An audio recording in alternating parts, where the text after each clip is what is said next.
Student, गोले पृष्ठों पर प्रकाश का अपवर्तन, ये टॉपिक चल रहा था। इसमें हम आंकिक प्रश्न सोल्व कर रहे हैं। कुछ आंकिक प्रश्न हमने इससे पहले वीडियो में सोल्व कर दिए। आइए अब नया आंकिक प्रश्न आपके सामने लेकर हाजिर होते हैं।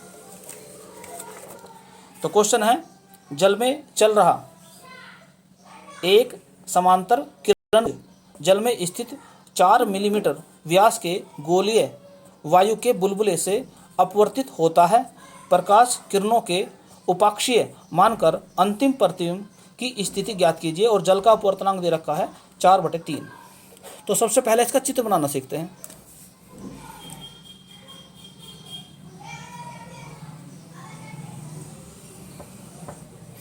अब की बार क्या है, ये वायु का बुलबुला है, इसके अंदर वायु है और ये जल के अंदर है।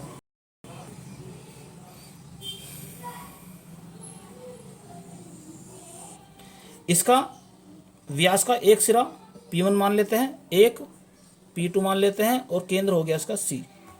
जो बुलबुला है उसके व्यास का एक तरफ P1, दूसरा सिरा P2 और उसका केंद्र जो है वो C मान लिया हमने।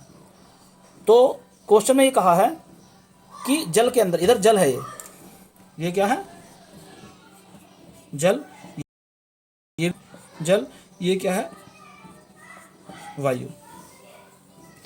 तो जल एक सघन माध्यम होता है, तो ये भी सघन माध्यम इधर, और वायु एक विरल माध्यम है। तो पहले केस के अंदर जो क्या है वो जल यानी सघन माध्यम से विरल माध्यम में प्रवेश करेगी।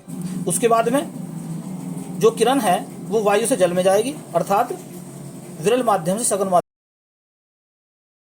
में समांतर किरण आ रही है। ये कोई समांतर किरण आई, जिस बिंदु पर ये पहले पृष्ठ से टकराती है उस बिंदु का हम नाम रख देते हैं A1 नाम रख दो इसका। अब इस पर C से अभिलंब डालो,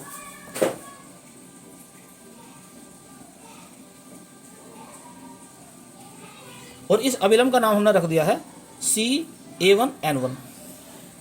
तो जब कोई प्रकाशीय किरण सघन माध्यम से विरल माध्यम में प्रवेश करती है तो वह अभिलंब से दूर हट जाती है। तो इसका रास्ता तो होना चाहिए था, ये अभिलंब है, इससे दूर हट जाएगी ये,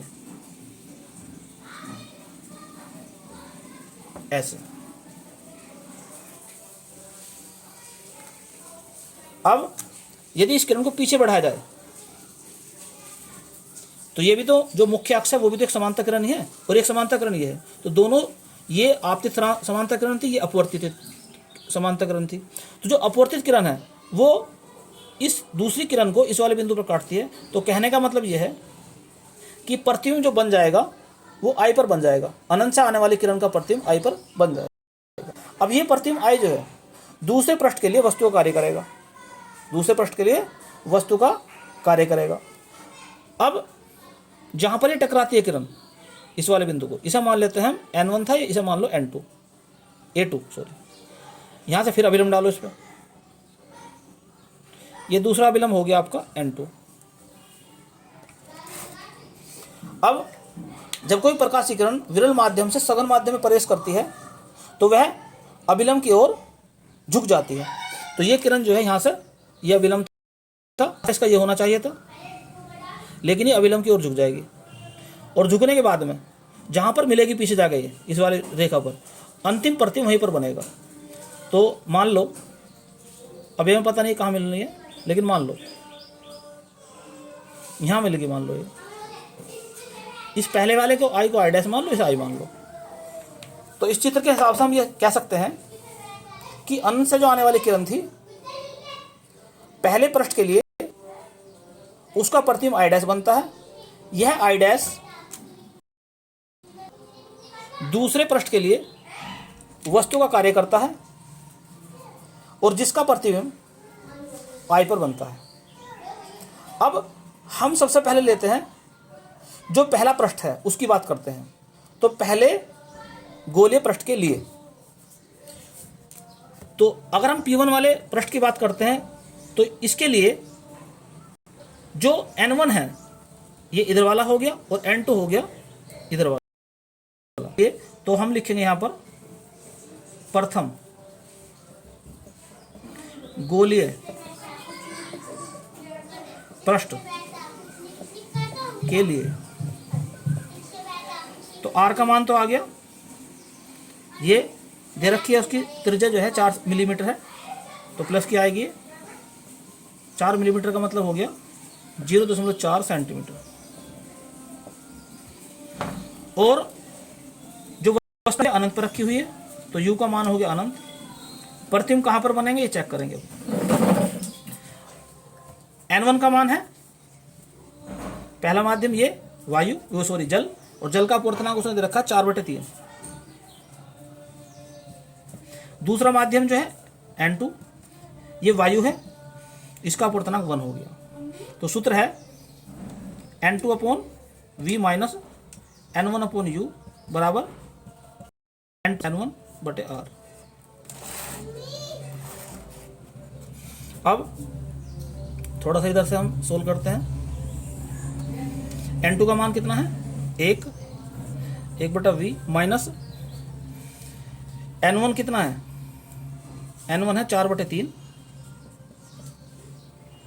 बटे u का मान है अनंत बराबर n2 1 माइनस 4/3 बटे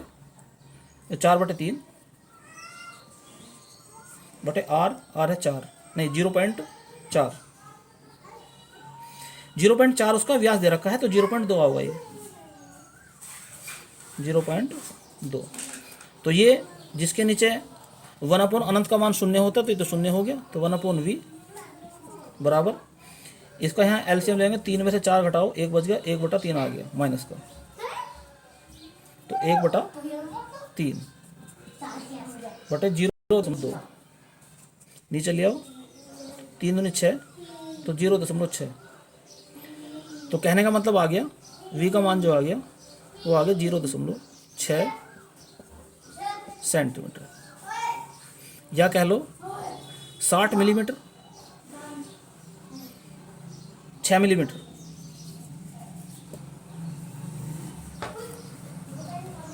जो व्यास दिया है वो 4 मिलीमीटर है, आया 6 मिलीमीटर।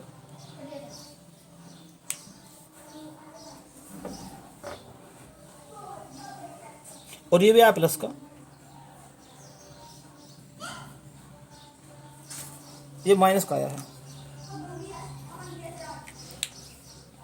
तो हमने देखा कि v का मान जो है माइनस 6 मिलीमीटर आ गया, तो p से दूरी नपेंगे माइनस की तरफ को, तो p1 से i डैश की दूरी जो होगी वो माइनस की 6 यानी कि 6 मिलीमीटर होगी, तो ये होगी 6 मिलीमीटर यहाँ तक की।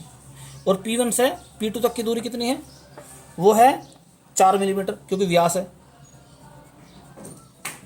4 मिलीमीटर यहाँ तक की है। तो ये जो प्रतिबिंब बना है ये दूसरे पृष्ठ के लिए वस्तु का कार्य करेगा, दूसरे पृष्ठ के लिए वस्तु का कार्य करेगा। अब इस दूसरे गोले पृष्ठ की बात करते हैं।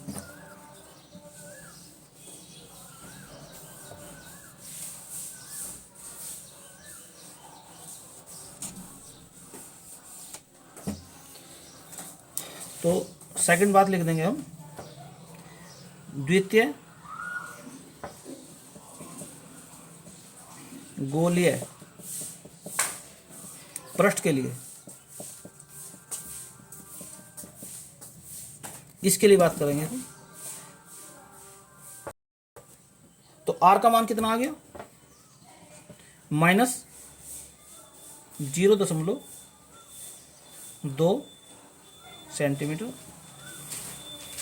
और इसके लिए वस्तु क्या है, ये वस्तु है 4 मिलीमीटर यहाँ तक की है, 6 मिलीमीटर ये है, तो u का मान जो आ जाएगा इसके लिए वो आ जाएगा 4 और 2 6, कितना आ जाएगा, 4 तो ये होगी थी पहले से, और 6 मिलीमीटर ये है, 10 मिलीमीटर आ गया। 10 मिलीमीटर का मतलब हो गया 1 सेंटीमीटर, तो u का मान आ गया माइनस का 1 सेंटीमीटर। और v हमें निकालना है,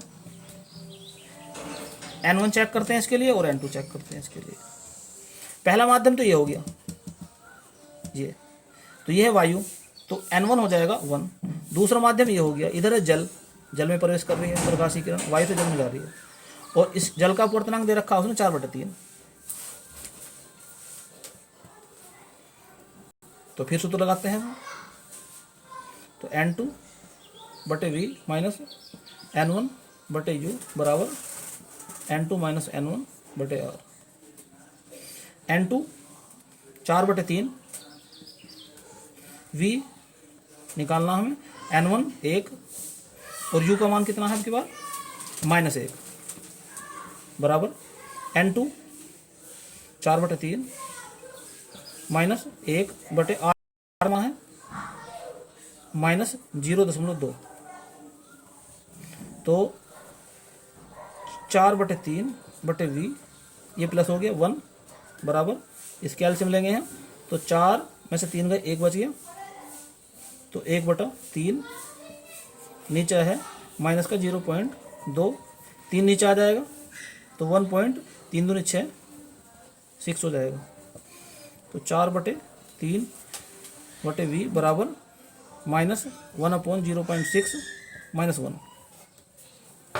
अब इसका एलसीएम लेते हैं यहाँ पर, तो यहाँ -1 माइनस 0.6/0.6, तो ये हो जाएगा माइनस का 1.6/0.6। पॉइंट से पॉइंट हटा दो तो बच गया आपका -16/6, या 2 से काटो 8/3।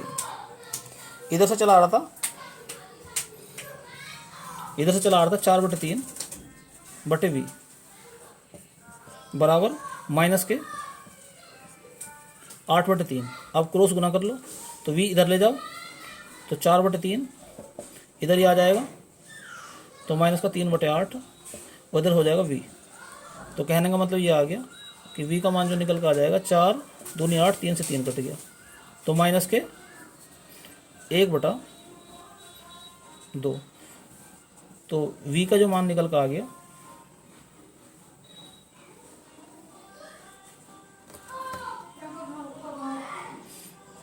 माइनस का 0.5 सेंटीमीटर,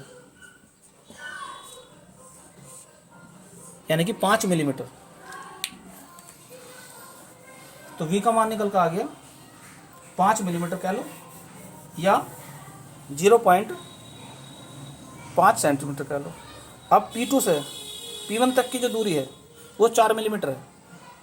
P2 से P1 तक की दूरी कितनी है 4 मिलीमीटर, यानी इससे यहाँ पर आएगा 1 मीटर और इधर जाएगा, और ये P1 से यहाँ तक की दूरी 6 है, तो I कहीं यहाँ पर आ जाएगा। तो जैसे कि मैंने पहले ही संभावित तौर पर चित्र बनाया था, उसके हिसाब से जो I बनेगा वो P1 से इधर रहेगा। कहने का मतलब यह है कि जो प्रतिबिंब बनेगा उसका जल के अंदर बनेगा, तो जो समांतर किरण आ रही थी उसका प्रतिबिंब जल के अंदर ही बनेगा, और पहले पृष्ठ से कितनी दूरी पर बनेगा 1 मिलीमीटर की दूरी पर बनेगा, या दूसरे पृष्ठ से P2 से बनेगा वो 5 मिलीमीटर की दूरी पर। तो उम्मीद करता हूँ ये क्वेश्चन भी आपको अच्छी तरह समझ में आ गया होगा। धन्यवाद।